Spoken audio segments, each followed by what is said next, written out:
সুপ্রিয় দর্শক, আসসালামু আলাইকুম। যারা ট্রেনে চলাচল করেন বা ট্রেনের দেখা যাচ্ছে ট্রেনের প্ল্যাটফর্মের কাছে থাকেন, তাদেরকে আমি একটা কথাই বলতে চাই, কখনোই তাড়াহুড়া করে ট্রেনে উঠতে যাবেন না।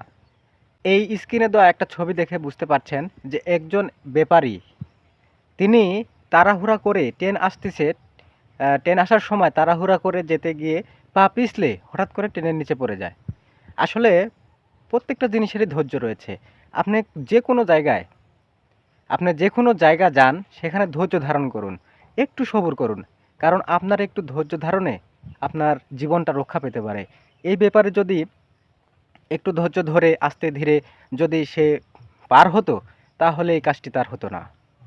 তো সুপ্রিয় দর্শক, আপনারা যারা ট্রেনে চলাচল করেন অবশ্যই তাড়াহুড়া করবেন না।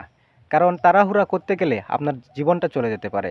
তাই অবশ্যই ট্রেনে চলাচল করার সময় বা ট্রেনের আশেপাশে যদি থাকেন, কখনোই তাড়াহুড়া করবেন না। কখন ট্রেন আসবে আপনার মৃত্যু হয়ে যেতে পারে। অবশ্যই এই বিষয় থেকে অবশ্যই সচেতন থাকবেন এবং ধৈর্য ধারণ করুন, আপনাদের জীবন রক্ষা পাবেন। তো সবাই ভালো থাকবেন, সুস্থ থাকবেন। আল্লাহ হাফেজ।